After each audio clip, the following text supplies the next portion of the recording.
وَلَقَدْ يَسَّرْنَا الْقُرْآنَ لِلذِّكْرِ فَهَلْ مِن مُّدَّكِرٍ۔ السلام علیکم ورحمۃ اللہ وبرکاتہ۔ نحمدہ ونصلی علی رسولہ الکریم، اما بعد فاعوذ باللہ من الشیطان الرجیم، بسم اللہ الرحمن الرحیم۔ پروگرام قرآنی قصے، آپ کا میزبان محمد یاسین نقی۔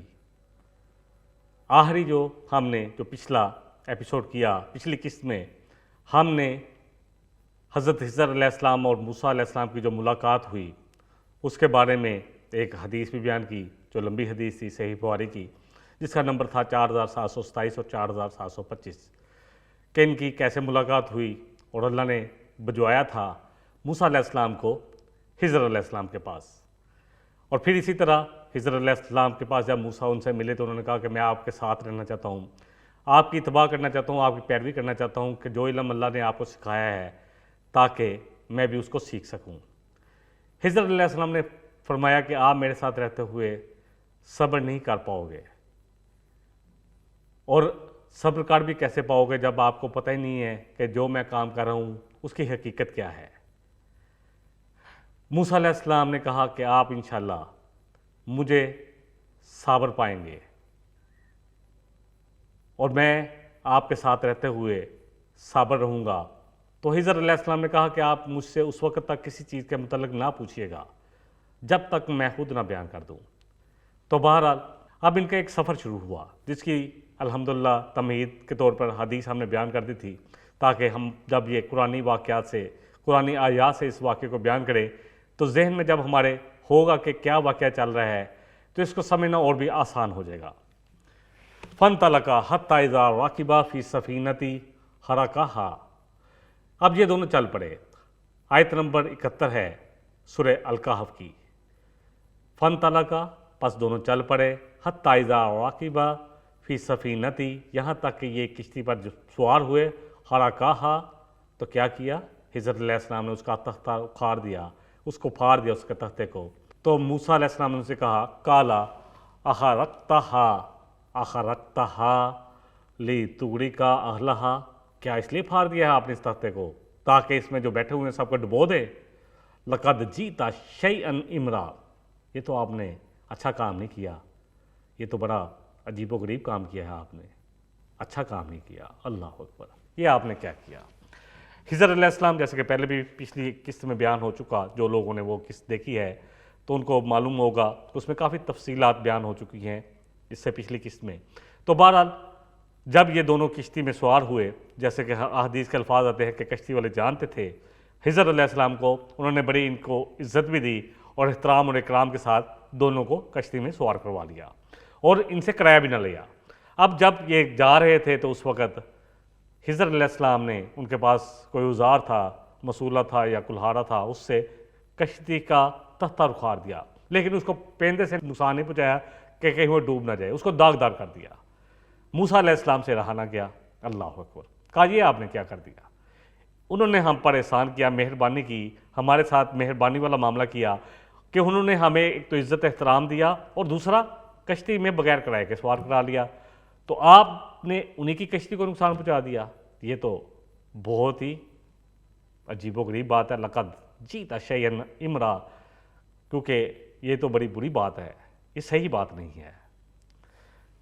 خضر علیہ السلام نے فرمایا، اگلی آیت نمبر 72 میں آتا ہے، کہا خضر علیہ السلام نے موسیٰ علیہ السلام سے، قال الم اقل انک لن تستطیع معی صبرا، کہ میں نے کیا آپ سے نہیں کہا تھا کہ آپ میرے ساتھ رہتے ہوئے صبر نہ کر پائیں گے؟ آپ ایسے کام ہوتے دیکھیں گے جن پر آپ صبر نہ کر پائیں گے۔ موسیٰ علیہ السلام کو یاد آ گیا کہ میں نے تو ان سے ایک عہد کیا ہے، لیکن بول پڑے تھے، اور نبی رحمت صلی اللہ علیہ وسلم فرمایا کہ یہ پہلا کام تھا جو خضر نے کیا، اور موسیٰ علیہ السلام بھول گئے تھے کہ ان کو نہیں بولنا، تو بھول کی وجہ سے وہ بول پڑے تھے کہ یہ کیا کام کر دیا آپ نے۔ بہرحال موسیٰ علیہ السلام نے ان سے کہا کہ آپ میرے معاملے میں میرا مواخذہ نہ کریں، مجھ سے بھول چوک ہو گئی، جس کے بارے میں سورہ کہف کی آیت نمبر 73 میں آتا ہے، قَالَ لَا تُؤَاخِذْنِی بیما نسیتو، کہا کہ مجھے میرا مواخذہ نہ کرے۔ دیکھیں اس بات پہ مجھے پکڑ نہ لیں اور اس وجہ سے مجھے اپنے سے جدا نہ کریں کہ میں بوجہ اس کے کہ میں تو بھول گیا تھا۔ ولا ترہقنی من امری اسرا، اور دیکھیں میرے کام میں مشکل پیدا نہ کرے، یعنی میں علم سیکھنے آیا ہوں آپ کے ساتھ رہ کر، تو میرے معاملے میں مشکل نہ کریں، تنگی نہ دکھائیں، اب مجھے ساتھ ہی رکھیں، مجھے چھوڑے نہ۔ تو بہرحال دونوں اب چل پڑے کشتی سے اتر کر، اور یہ ایک ایسی بستی میں پہنچے جہاں کچھ لڑکے کھیل رہے تھے۔ اس کا ذکر سورہ کہف کی آیت نمبر 74 میں آتا ہے، فانطلقا، پس دونوں چل پڑے کشتی سے اتر کر، حتی اذا لقیا غلاما فقتلہ، یہاں تک کہ ان کی ملاقات ایک لڑکے سے ہوئی تو خضر علیہ السلام نے اس کو قتل کر دیا۔ خضر علیہ السلام نے اس کو قتل کر دیا، اور جیسے کہ الحمدللہ قرآن میں سورہ مائدہ میں ہے کہ شریعت موسوی میں بھی یہی تھا، تورات میں بھی یہی حکم دیا گیا تھا کہ ایک جان کو ناحق قتل کرنا جیسے پوری انسانیت کو قتل کرنا ہے، اسی طرح شریعت محمدی صلی اللہ علیہ وسلم میں یہی ہے کہ ایک جان کا قتل تمام انسانیت کا قتل ہے، کسی کو بھی ناحق قتل کرنا۔ موسیٰ علیہ السلام نے فرمایا، آیت کے اگلے حصے میں آتا ہے، آیت نمبر 74 کے اگلے حصے میں، قالا قتلتا نفسا زکیۃ بغیر نفس، کیا آپ نے ایک نفس کو، اللہ اکبر، ایک معصوم جان کو، ایک پاک جان کو بغیر کسی جرم کے قتل کر دیا، کہ انہوں نے کوئی ناحق قتل نہیں کیا تھا، یعنی قصاص کی بجائے کوئی قصاص نہیں تھا اس پہ اور آپ نے قتل کر دیا۔ لقد جیتا شیئا نکرا، یہ تو آپ نے بڑی عجیب بات کی ہے، بلکہ یہ اچھی بات نہیں ہے جو آپ نے کیا ہے۔ اب خضر علیہ السلام نے ان کو پھر یاد دلایا کہ میں نے تم سے کہا تھا جب تم میرے ساتھ چلنے لگے تھے، تم نے مجھے کہا تھا کہ میں آپ کی پیروی کرنا چاہتا ہوں، آپ کے ساتھ رہنا چاہتا ہوں، اتباع کرنا چاہتا ہوں، تو کہ تم میرے ساتھ صبر نہیں کر پاؤ گے، میں نے تم سے کہا تھا۔ خضر نے موسیٰ علیہ السلام سے کہا تھا کہ میں نے تمہیں کہا تھا، اور پھر انہوں نے وہی بات ان کو دوبارہ یاد کرائی۔ آیت نمبر 75 ہے سورہ الکہف کی، قالا الم اقل لک انک لن تستطیع معی صبرا، میں نے کیا تجھے کہا نہیں تھا موسیٰ، کہا نہیں تھا آپ سے کہ آپ میرے ساتھ رہ کر صبر نہیں کر پاؤ گے۔ موسیٰ علیہ السلام کو احساس ہوا کہ ہاں یہ تو میں وعدہ کر کر چلا تھا۔ تو موسیٰ علیہ السلام نے عرض کی، فرمایا، اللہ اکبر، سیکھنے آئے تھے، استاد کی بڑی عزت ہے، کیونکہ باادب بامراد اور بے ادب بے مراد۔ ادب کے ساتھ ہی علم کو لیا جا سکتا ہے۔ علم کے لیے بڑا ضروری ہے کہ جس سے علم لیا جا رہا ہے اس کو عزت دی جائے، ایک مقام دیا جائے، احترام دیا جائے۔ اگر استاد کی عزت ہمارے دل میں نہیں ہوگی تو ہم علم نہیں دے پائیں گے، کبھی بھی نہیں دے پائیں گے۔ بہرحال موسیٰ علیہ السلام نے اس سے کہا، جس کا ذکر آتا ہے اگلی آیت نمبر 76 میں، کیونکہ آیت نمبر 75 میں کہا گیا کہ موسیٰ میں نے آپ سے کہا تھا کہ آپ میرے ساتھ رہتے ہوئے صبر نہ کر پاؤ گے۔ قالا ان سألتک عن شیء بعدہا فلا تصاحبنی، کہنے لگے موسیٰ علیہ السلام کہ اب اس کے بعد اگر میں نے آپ سے کچھ پوچھا تو مجھے ساتھ نہ رکھیے گا۔ اللہ اکبر، یہ وہ بات تھی جس کی وجہ سے موسیٰ علیہ السلام کو جب انہوں نے اس کے بعد جب ایک اور بات پوچھی تو اب خضر علیہ السلام کے ساتھ نہ رہنا اور ان کے ساتھ جدائی جو ہے وہ ہونے کا امکان اور بڑھ گیا، کیونکہ آپ نے یہ کہہ دیا کہ اب اس کے بعد مجھے ساتھ نہ رکھیے گا۔ پہلی دفعہ تو آپ بھول گئے تھے کہ آپ نے کچھ نہیں پوچھنا، دوسری دفعہ آپ نے ایک ایسا امر دیکھا جو سخت کام تھا۔ نبی رحمت صلی اللہ علیہ وسلم نے فرمایا یہ کام جو دوسرا کام ہوا یہ پہلے سے زیادہ سخت تھا، زیادہ شدت والا کام تھا، اس لیے موسیٰ علیہ السلام اپنے آپ کو روک نہ سکے۔ لیکن جب انہوں نے ان کو ان کا وعدہ یاد دلایا تو انہوں نے کہا کہ میں نے آپ سے کہا تھا کہ آپ میرے ساتھ رہتے ہوئے صبر نہ کر پائیں گے۔ موسیٰ علیہ السلام نے کہا کہ اگر آپ اس کے بعد میں کچھ پوچھوں تو آپ مجھے اپنے ساتھ نہ رکھیے گا۔ قد بلغت من لدنی عذرا، یقیناً آپ کو میری طرف سے اب عذر پہنچ چکا، یعنی آپ کے پاس ایک پورے کا پورا عذر ہے کہ جی آپ نے وعدہ کیا تھا اور آپ نے کہا تھا کہ میں نہیں بولوں گا، نہیں پوچھوں گا، آپ نے پوچھ لیا، تو اب اگر میں اب دوبارہ کچھ پوچھوں تو پھر آپ مجھے اپنے سے جدا کر دیجیے گا، پھر میں آپ سے کوئی اعتراض نہیں کروں گا، کوئی درخواست نہیں کروں گا، آپ مجھے اپنے سے جدا کر دیجیے گا۔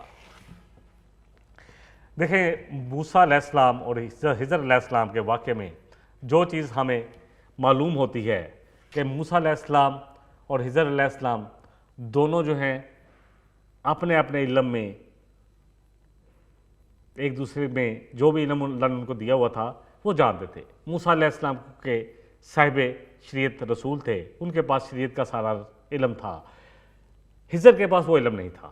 موسیٰ علیہ السلام کو اللہ نے بھیجا کہ جاؤ وہ سیکھ کے، اور موسیٰ علیہ السلام علم سیکھنے کے لیے وہاں گئے، اور آپ نے تواضع بھی اختیار کی، ادب کے ساتھ بھی رہے، اور اگر کوئی بات ہوتی تو جو آپ کے برداشت سے باہر ہوتی تو ایک دفعہ تو آپ بھول کی وجہ سے بولے، اور دوسری دفعہ کام ہی اتنا شدت والا تھا کہ آپ کو کہنا پڑا کہ یہ آپ نے کیا کیا، آپ نے ایک نفس کو قتل کر دیا، جبکہ اس نے تو کوئی ایسا جرم بھی نہیں کیا تھا جس کی وجہ سے اس کو قتل کیا جاتا۔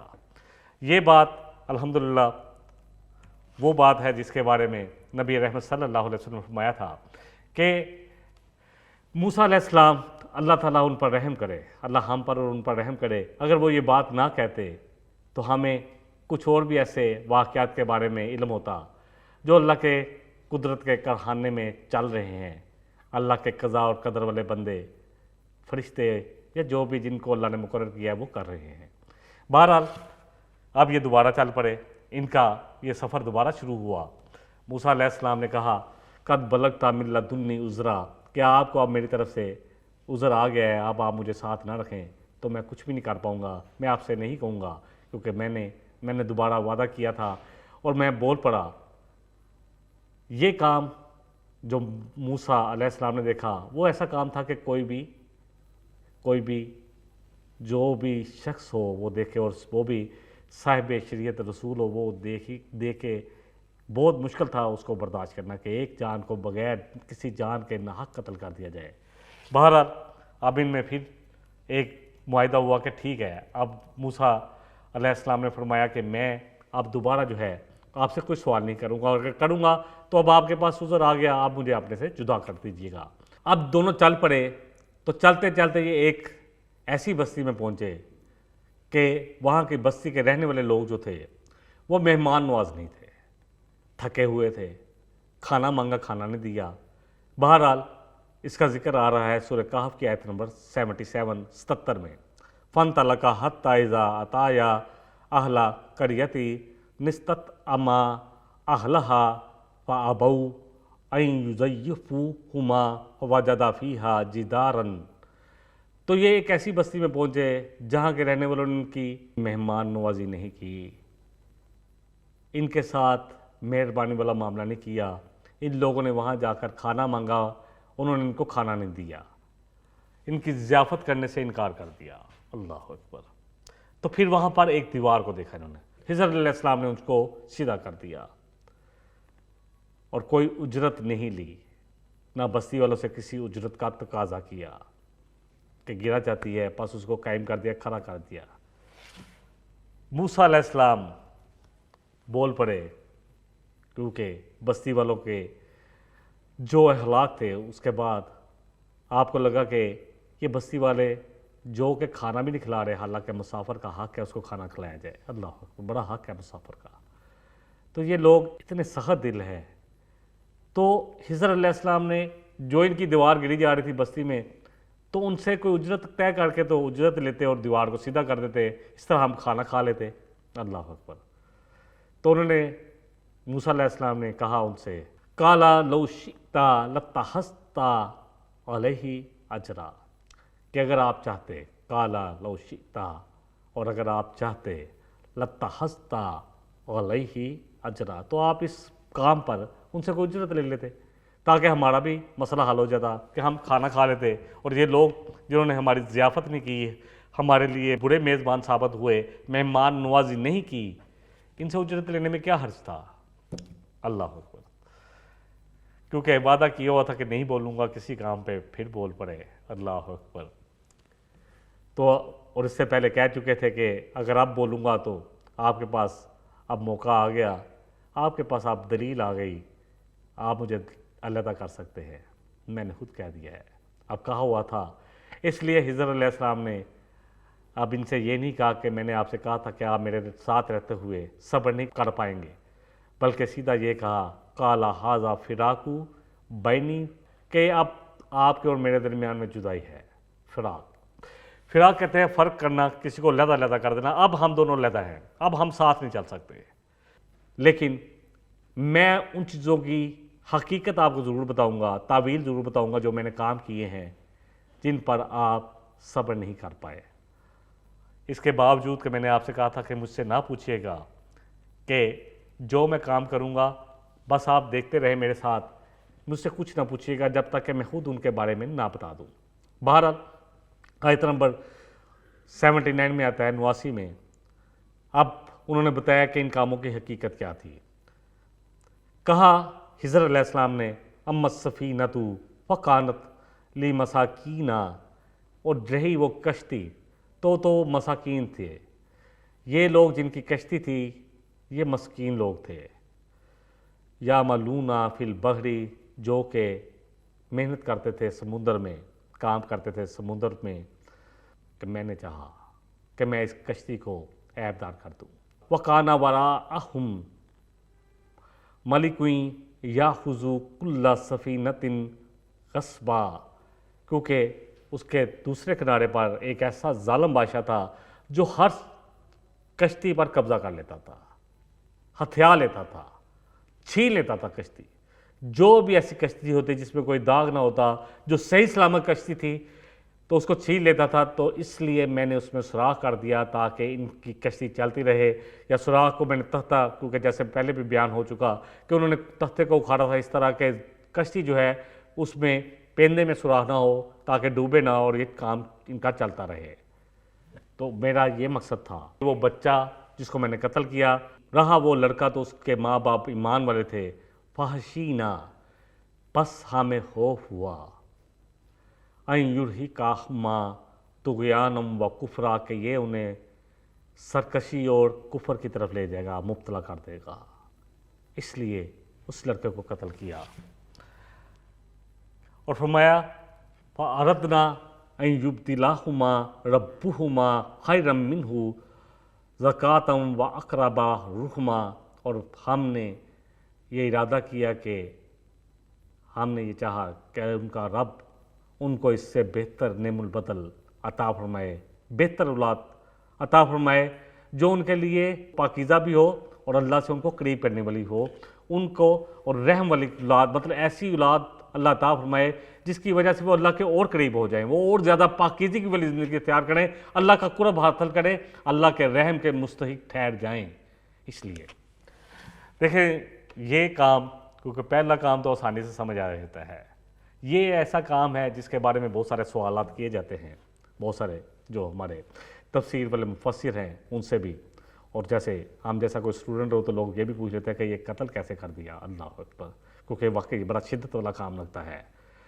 دیکھیں بعض کام ایسے ہوتے ہیں جس کے بارے میں جیسے ہم سورہ البقرہ کی آیت نمبر 216 میں پڑھتے ہیں وَعَسَىٰ أَن تَكْرَهُوا شَيْئًا وَهُوَ خَيْرٌ لَكُمْ، کہ بعض کام ایسے ہوتے ہیں جو تمہیں بہت برے لگتے ہیں اور اس میں انہی میں ہی تمہاری خیر ہوتی ہے. وَعَسَىٰ أَن تُحِبُّوا شَيْئًا وَهُوَ شَرٌّ لَكُمْ، اور کچھ کام ایسے ہوتے ہیں جو تمہیں بہت اچھے لگتے ہیں اور ان میں تمہارے لیے شر ہوتا ہے. وَاللَّهُ يَعْلَمُ وَأَنْتُمْ لَا تَعْلَمُونَ، اور اللہ جانتا ہے تم نہیں جانتے. یعنی اللہ کچھ ایسے کام، اللہ کے امر ایسے ہوتے ہیں جن کے بارے میں تم نہیں جانتے. تمہیں لگتا ہے کہ یہ کام بہت برا ہوا، حالانکہ اللہ نے اس میں خیر رکھی ہوتی ہے، اور تمہیں لگتا ہے کوئی کام بڑا تمہیں پسند ہوتا ہے کہ یہ ہو جائے اور اللہ نہیں ہونے دیتا اس لیے کہ وہ تمہارے لیے شر ہوتا ہے.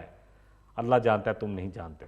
اور یہ واقعہ یقین جانے جو لڑکے کو قتل کیا گیا، ہمارے ایک دوست ہیں، اب میں ان کا نام نہیں لینا چاہتا، ان کو میں بڑی اچھی طرح جانتا ہوں. ان کا لڑکا بڑا خوبصورت لڑکا، بڑا خوبصورت نوجوان، لیکن اتنا نافرمان، اتنا ناہنجار کہ اس کی وجہ سے ان کا کاروبار بھی ختم ہو گیا. انہوں نے لوگوں سے ملنا بھی چھوڑ دیا کہ اس نے اپنی بیوی کو شاید قتل کیا اور پھر وہ اب چھپتا پھرتا ہے. اور بڑا خوبصورت لڑکا. اللہ اکبر، اللہ جانتا ہے. تو اللہ زیادہ جاننے والے تھے کہ یہ لڑکا ان کے لیے بہتر ہے یا نہیں ہے.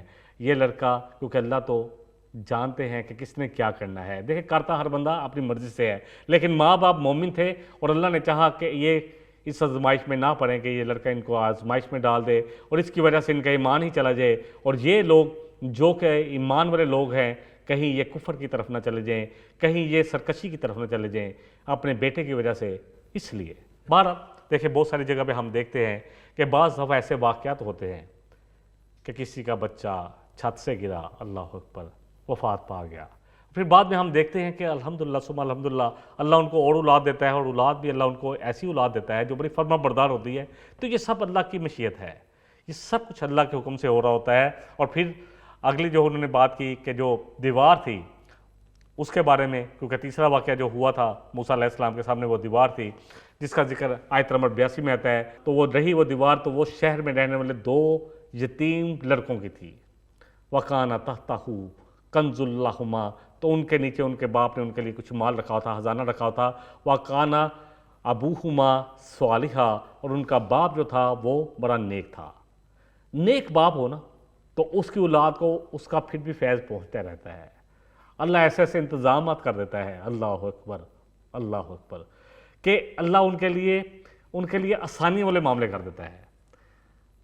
اب شہر میں رہنے والے 2 یتیم لڑکے، ان کا باپ کچھ مال چھوڑ گیا تھا کہ یہ چھوٹے ہیں، اب یہ مال ضائع کر دیں گے یا کچھ چھین لے گا، دیوار کے نیچے دبا گیا کہ جب یہ بڑے ہوں گے اس دیوار کو گرائیں گے، گھر بنائیں گے تو ان کو یہ خزانہ مل جائے گا، تو یہ جن کو حق مل جائے گا، وراثت مل جائے گی، تاکہ جس بستی کے لوگوں کو کھانا بھی نہیں دیتے وہ کیسے لوگ ہوں گے، وہ تو ان کا مال سارا لے لیں گے. تو یہاں یہی خضر علیہ السلام نے کہا کہ جو 2 لڑکے تھے جن کی میں نے دیوار سیدھی کی وہ یتیم لڑکے تھے، ان کا باپ ایک نیک آدمی تھا، اس نے ان کے لیے کچھ مال دیوار کے نیچے دبا رکھا تھا. تو جب دیوار گرنا چاہ رہی تھی تو میں نے چاہا کہ وہ دیوار کو قائم کر دوں تاکہ جب وہ اپنی بالغ ہو جائیں، رشد کی عمر کو پہنچ جائیں، یعنی ایسی عمر کو جب انہیں سمجھ بوجھ آ جائے تو وہ اپنا جب اس دیوار کو دوبارہ گرے گی تو وہ اپنا خزانہ لے لیں گے، یا اگر وہ گرا کے خود یہاں کچھ تعبیر کرتے ہیں تو وہ اس مال کو لے لیں گے جو ان کے باپ نے ان کے لیے رکھا ہوا ہے. تو آگے یہی آ رہا ہے فَأَرَادَ رَبُّكَ أَن يَبْلُغَا أَشُدَّهُمَا، کہ آپ کے رب نے چاہا کہ وہ اس کو جب بڑے ہو جائیں، جب بالغ ہو جائے تو اس کو لے لیں، تو اس کو نکال لیں اس خزانے کو، رحمتم من ربک. اور یہ اے نبی صلی اللہ علیہ وسلم آپ کے رب کی رحمت ہے. اور یہاں اس کو واقعے کو اگر ہم خضر علیہ السلام اگر یہ بات بیان کریں تو یہ موسیٰ علیہ السلام سے کہہ رہے ہیں رحمتم من ربک، یہ آپ کی رب کی رحمت ہے موسیٰ علیہ السلام. وما فعلتہ عن امری، اور یہ سب کچھ میں نے اپنی مرضی سے نہیں کیا. ذالک تعویل ما لم تستطع علیہ صبرا، یہ ان واقعات کا حقیقت ہے جن پر آپ صبر نہیں کر پائے. موسیٰ علیہ السلام لازم بات ہے کہ جو دیکھ رہے تھے وہ ایسے کام تھے جو شریعت والے نہیں تھے، تو اس لیے صبر نہیں کر پائے. آخری جو واقعہ ہوا کہ دیوار انہوں نے بغیر اجرت کے صحیح کر دی، اس میں کوئی اتنا حرج نہیں تھا، لیکن کیونکہ بستی والے ایسے ناہنجار تھے اس وجہ سے موسیٰ علیہ السلام نے کہا تھے ان سے کچھ اجرت لے لیتے تاکہ ہم کھانا کھا لیتے. تو اس لیے بہرحال یہ سارے واقعے ہو گئے. نبی صلی اللہ علیہ وسلم نے فرمایا، آپ کی حدیث ہے سنن ابو داؤد کی 3984، کہ اگر موسیٰ علیہ السلام پر اللہ رحم کرے، ہم پر بھی اور موسیٰ علیہ السلام پر، اور آپ جب بھی دعا کرتے تو آپ یہ کہتے وقالا رحمۃ اللہ علینا وعلی موسیٰ، آپ کہتے کہ اللہ تو رحم کر ہم پر بھی اور موسیٰ علیہ السلام پر بھی، کہ اگر وہ صبر کر دے تو ہمیں تیرے اس قدرت کے عجائب کے جو کارخانے چل رہے ہیں اس کی حقیقت کچھ اور بھی معلوم ہو جاتی. اگر موسیٰ علیہ السلام یہ نہ کہتے کہ اس کے بعد جیسے لڑکے کو قتل کیا گیا کہ اس کے بعد آپ کے ہاتھ میں عذر آ گیا، اب آپ مجھے اپنے سے علیحدہ کر دیجیے گا، میں آپ نہیں کہوں گا، تو شاید ہم میں اللہ کی قدرت کے خزانوں سے کچھ اور بھی سیکھنے کو مل جاتا، کچھ اور واقعات ہمارے سامنے کھل کر آ جاتے. بہرحال اتنا ہی تھا جتنا اللہ نے دینا تھا اتنا ہی علم دیا. دیکھیں سب سے بڑی بات ہے کہ اب سب سے جو مسئلہ چل رہا ہے، جیسا کہ پچھلی قسط میں بھی ہم نے بیان کیا، خضر کون تھے، ان کے بارے میں بہت ساری باتیں، جیسے کہ کچھ کہتے ہیں کہ یہ نبی تھے، کچھ کہتے ہیں ولی تھے، اور پھر ولی کہہ کے ان کا رتبہ نبی اور رسولوں سے بڑھا دیتے ہیں ولی کا، اللہ اکبر، اور پھر کچھ کہتے ہیں کہ فرشتے تھے. اب یہ کون تھے؟ یہ ایک ایسا سوال ہے جس کی ضرورت نہیں ہے. الحمدللہ ہمیں قرآن نے جتنا بتا دیا وہ کافی ہے ہمارے لیے، لیکن اس کی وجہ سے بہت ساری نئی ایجادات ہوئیں، دین میں بہت ساری من گھڑت باتیں آئیں، اپنی طرف سے اختراع کی ہوئی چیزیں آئیں. اس لیے اس موضوع کو تھوڑا سا بیان اس لیے کرنا چاہتا ہوں، ورنہ میں کوشش کرتا ہوں کہ کوئی بھی اختلافی مسئلہ بیان نہ کروں، لیکن عقیدے کی بات ہے تھوڑا سا اس لیے اس کو واضح کرنا چاہتا ہوں جتنا میرا علم ہے. الحمدللہ ثم الحمدللہ سبحانک لا علم لنا، ہمارا کچھ علم ہی نہیں ہے یقین جانے، بس وہی جو اللہ دل میں ڈال دے.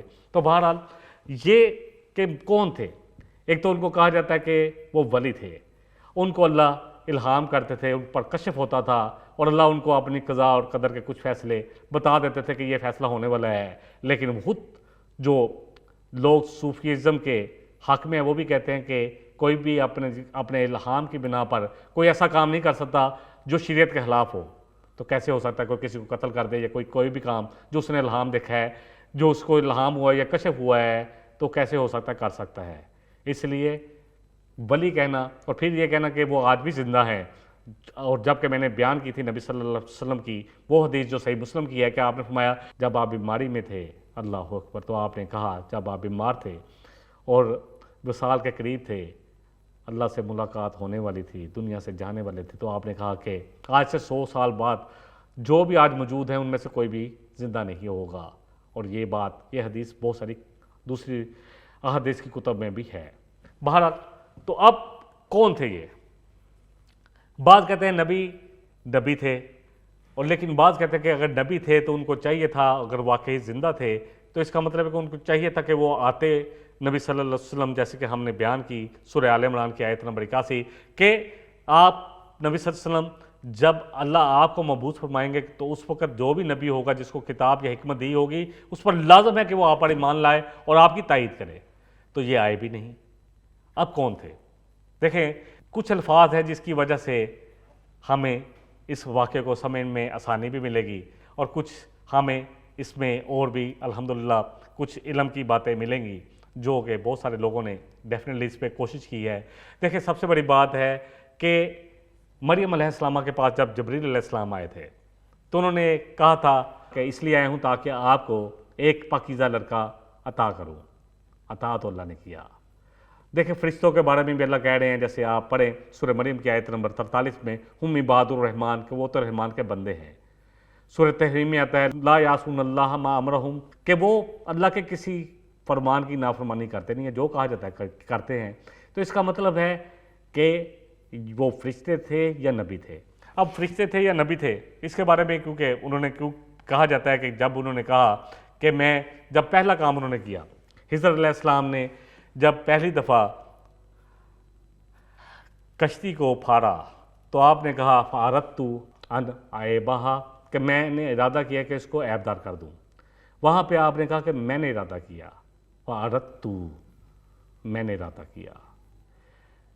اور پھر جب اس لڑکے کو قتل کیا تو وہاں دو الفاظ آتے ہیں، فَحَشِينَا، ہم کا جمع کا صیغہ ہے کہ ہمیں خوف ہوا۔ اب اس میں اللہ شامل نہیں ہو سکتے کیونکہ اللہ کو تو کوئی کسی قسم کی حیثیت یا خوف لاحق نہیں ہو سکتا، اللہ کے سامنے تو سب کچھ کلیئر ہے۔ پھر آپ نے کہا آیت نمبر 81 میں فَأَرَدْنَا، پس میں نے ارادہ کیا، میں نے چاہا کہ اللہ ان جو نیک ماں باپ ہیں، اس کے ماں باپ نیک ہیں، مومن ہیں، ان کو بہتر اولاد نعم البدل عطا فرمائے، ایسی اولاد جو ان کو اللہ کے قریب کرنے والی ہو، ان کی زندگی کو اور پاکیزہ اور ان کے ایمان کو اور بڑھانے والی ہو۔ وہاں پر جمع کا صیغہ استعمال ہوا۔ پھر ہم دیکھتے ہیں کہ جب آخری دفعہ دیوار جو ہے سیدھی کی گئی، وہاں کا فَأَرَادَ رَبُّكَ، کہ آپ کے رب کا نے چاہا کہ میں اس دیوار کو سیدھا کر دوں تو اس لیے سیدھا کیا۔ تینوں دفعہ ایک بات علیحدہ آئی۔ دیکھیں کشتی کو اگر داغدار کرنا تھا تو یہ ذرا بدنما بات تھی، اس لیے موسیٰ علیہ السلام بول پڑے۔ لڑکے کا قتل کرنا جو ہے قضاء و قدر کے اعلیٰ کار کی حیثیت سے تھا، اس لیے جمع کا صیغہ استعمال کیا گیا، جیسے کہ وہاں پر میں نے کل بیان کیا، جیسے جبریل علیہ السلام نے کہا کہ میں آپ کو لڑکا بخشوں، تو انہوں نے کہا کہ مجھے خوف جو ہے کن کو ہوا، انہوں نے اپنے لیے جمع کا صیغہ استعمال کیا کہ ہمیں خوف ہوا اور ارادہ کیا ہم نے۔ اب ارادہ کیا کیا؟ چاہتا تو اللہ ہی ہے، جس طرح کہ سورہ مریم میں آتا ہے کہ میں آپ کو ایک پاکیزہ لڑکا عطا کروں، تو لڑکا تو عیسیٰ علیہ السلام کو تو اللہ نے عطا کیا تھا۔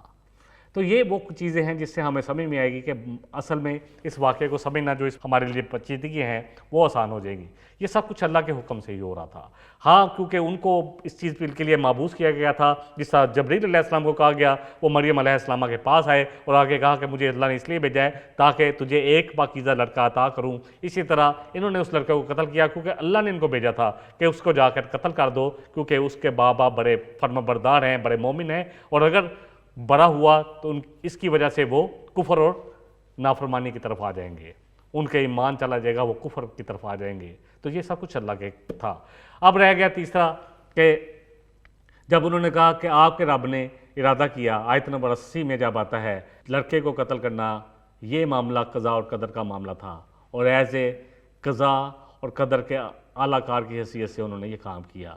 اور اس میں جو لفظ آیا فحشینا، تو اس میں اجتہاد تھا کہ ہمیں خوف ہوا کیونکہ اللہ کا حکم تھا، تو انہوں نے خوف کو اپنی طرف کہا کہ مجھے خوف ہوا، کہ مجھے یہ خوف لگا کہ یہ لڑکا ان کے لیے ہوگا، اس لیے اللہ نے یہ حکم دیا ہے، تو اس لیے انہوں نے یہ لفظ استعمال کیا۔ بہرحال یہ جتنے بھی معاملات ہوئے ان میں سب کا سب جو بھی ہوا وہ سب اللہ کے حکم سے ہوا، اپنی ان کی کوئی مرضی نہیں تھی۔ اب خضر علیہ السلام نبی تھے یا فرشتے، یہ اللہ ہی بہتر جانتے ہیں۔ اللہ نے کہا ہمارے بندوں میں سے ایک بندے تھے، اور اللہ نے سورہ مریم میں فرشتوں کو بھی کہا کہ رحمان کے بندے ہیں، تو اس لیے ہمیں اب جتنا معلوم ہے میرا خیال ہے، اور ہم سے جو طالب علم ہیں ان کے لیے تو یہ کافی ہے کہ اللہ نے جتنا بتا دیا اتنا ہی بہت ہے۔ دیکھیں اللہ تو ہے، اللہ بے شک جانتے ہیں، آپ لشکروں کے بارے میں اللہ کے علاوہ کوئی نہیں جانتا، کیونکہ اللہ کے لشکر کتنے ہیں اس کے بارے میں اللہ کے علاوہ کسی کو نہیں معلوم کہ اللہ کے لشکر کتنے ہیں۔ دیکھیں اس کے بارے میں اللہ تعالیٰ فرما رہے ہیں، جیسے سورہ مدثر کی آیت ہے، وَمَا يَعْلَمُ جُنُودَ رَبِّكَ إِلَّا هُوَ، آپ کے رب کے لشکروں کو اللہ کے علاوہ اس کے علاوہ کوئی نہیں جانتا۔ اللہ کے کتنے لشکر ہیں ہمیں کیا معلوم؟ فرشتے، جن، انسان، ان کے بارے میں تو کتاب میں آ گیا، ہم نے جان لیا، اس کے علاوہ کتنی مخلوق ہے ہم نہیں جانتے۔ دیکھ اللہ جیسے سورہ طلاق میں فرماتے ہیں اللہ الذی خلق سبع سماوات ومن الارض مثلہن، کہ اللہ نے 7 آسمانوں کو پیدا کیا اور اس کے مثل 7 زمینوں کو بھی پیدا کیا۔ ہمیں تو ایک زمین کا پتہ ہے، باقی زمینیں کتنی ہیں ہمیں نہیں پتہ۔ کیا جس طرح 7 آسمان طے ہیں، جس کے بارے میں بہت ساری جگہ پہ سورہ ملک میں بھی آتا ہے، یہاں بھی اللہ نے فرمایا کہ اللہ نے 7 آسمان بنائے، تو کیا اسی طرح زمین کے نیچے 7 زمینیں ہیں؟ ہم نہیں جانتے، اس لیے اس کھوج خرید میں پڑھنا ہی نہیں چاہیے۔ ہاں یہ ضرور ہوا کہ جب خضر علیہ السلام کو یہ مانا گیا کہ یہ ولی ہیں اور زندہ ہیں، تو بہت ساری نئی باتیں ضرور ایجاد ہوئیں۔ جیسے کچھ چیزوں کا ذکر میں کر دیتا ہوں تاکہ ہم دیکھیں کہ کیسی کیسی باتیں جو ہیں ایجاد ہوئیں۔ خضر علیہ السلام کو سب سے اوپر مانا جاتا ہے کہ یہ سب سے بڑے ولی بھی ہیں، غوث بھی ہیں۔ ان کے بعد جن کو مانا جاتا ہے کہ جو لوگ دنیا میں جو بھی انسان ہوئے جن کو غوث کہا گیا، سب سے اوپر والا درجہ غوث کا ہے۔ اس کے بعد قطب ہوتا ہے جو سب سے بڑا ولی ہوتا ہے۔ یہ جو صوفیزم چلتی ہے، جو یہ لڑی چلتی ہیں، اس طرح چلتی ہیں، پھر یہ ایک ایک ہی ہوتے ہیں۔ جیسے جیسے آپ نیچے میں آتا جاؤں گا، جیسے کوئی غوث اگر وفات پا جائے گا تو قطب اس کی جگہ لے لے گا، اور پھر قطب کے نیچے جو سب سے بڑا جس کو ولی کہتے ہیں، اس کے نیچے 3 نقبہ ہوتے ہیں، یعنی نگران۔ اب اگر ولی کا جو ہے وہ وفات پا جائے گا تو اس نقبہ میں سے ایک جو ہے وہ ولی بنا دیا جائے گا، جو زیادہ ان کے نزدیک زیادہ جو ہے عبادت گزار ہے، تو وہ۔ اور پھر اوتاد ہوتے ہیں یعنی میہیں، یہ 4 ہوتے ہیں جو یہ پورا سلسلہ چلتا ہے۔ اسی طرح ابرار، اس کے نیچے ابرار ہوتے ہیں جو 7 ہوتے ہیں، یعنی بت کی نیک لوگ جو ہیں، ابرار جو ہیں جن کے لیے کہا جاتا ہے۔ ابدال جو ہیں 40 ہوتے ہیں، یعنی متبادل، جو جس طرح اوپر سے کوئی جو ہے وہ وفات پاتا جائے گا تو یہ متبادل اوپر آتے رہیں گے۔ اسی طرح 300 اخیار ہیں جو چنے ہوئے لوگ ہیں، جو ان کا پورا ایک سلسلہ چلتا ہے، جیسا کہ ہم بہت ساری جگہوں پہ دیکھتے ہیں، قادری، چشتی، نقشبندی، یہ طریقت شروع ہوئی ہے۔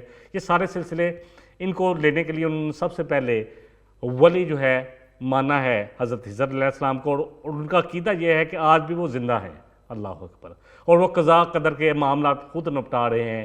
یہ سارے وہ عقیدے ہیں جو قرآن اور سنت کے خلاف جاتے ہیں۔ اور پھر یہ بات کہ جی ان کے بعد جو ہے پھر یہ ساری سلسلہ جو شروع ہوا، اس کا ہمیں قرآن اور سنت سے کوئی بھی ثبوت نہیں ملتا۔ اللہ تعالیٰ ہم سب کو قرآن اور سنت کا صحیح فہم عطا فرمائے۔ یہ صرف اس لیے تذکرہ کر دیا کہ بہت سارے یہ نام ہم سنتے ہیں، جیسے میں بھی طالب علم کے طور پر یہ نام سنتا تھا، پھر جب تھوڑا پڑھا تو تھوڑا سا سمجھ آیا کہ یہ کیسے یہ سلسلے چل رہے ہیں، یہ سلسلے کہاں سے چلتے ہیں، کہ غوث اوپر ہے، پھر اس کے بعد جو ہے وہ قطب ہے، پھر اس کے بعد قطب کے بعد جو ہے نقبہ ہے، پھر اوتاد ہے، پھر ابرار ہے، پھر ابدال ہے، پھر اخیار ہیں۔ تو یہ سارے سلسلے اس طرح چلتے ہیں۔ اللہ تعالیٰ ہم سب کو، دیکھیں نبی رحمت صلی اللہ علیہ وسلم فرمایا کہ میں تمہیں 2 چیزیں چھوڑے جا رہا ہوں، ایک قرآن اور ایک میری سنت، جب تک ان کو پکڑے رکھو گے تم گمراہ نہیں ہوگے۔ جب ہم ان کو چھوڑیں گے، اور پھر آپ صلی اللہ علیہ وسلم نے ایک خط کھینچا جس کا ذکر سورہ نام کی آیت میں بھی آتا ہے، کہ پھر آپ نے کہا یہ تیرے میرے رستے ہیں، یہ سیدھا ہاتھ تو اللہ کی طرف لے کے جانے والا ہے، اور یہ سیدھا ہاتھ، یہ سیدھا جو مستقیم ہے، یہ قرآن اور سنت سے ہی ہم اس پر چل پائیں گے، اور جو ٹیڑھے میرے راستے ہیں یہ انسان کو راہ سے گم کر دیتے ہیں۔ فار ایگزامپل ہم جی ٹی روڈ پہ ہوں اور ہم نے یہاں سے لاہور سے راول پنڈی جانا ہے، اور ہم ایک غلط ٹرن لے لیں تو ہم راول پنڈی نہیں پہنچیں گے بلکہ کہیں اور پہنچ جائیں گے۔ اس لیے سیدھے راستے کو اپنائیں، اور وہ ہے قرآن اور سنت کا راستہ۔ اللہ مجھے اور آپ کو، ہم سب کو قرآن اور سنت کا صحیح فہم عطا فرمائے، اور اپنی توفیق سے اس پر عمل کی توفیق بھی عطا فرمائے، اپنے ہاتھ فضل دے، اور اللہ کرے کہ اللہ اس پوری امت مسلمہ کو ان دو چیزوں پر اکٹھا کر دے۔ اور اس کے بعد جو تیسری چیز ہے وہ صحابہ کا عمل اور اتحاد ہے جس پر وہ سب جم گئے۔ اللہ تعالیٰ ہم سب کو صحیح فہم عطا فرمائے۔ وآخر دعوانا ان الحمدللہ رب العالمین۔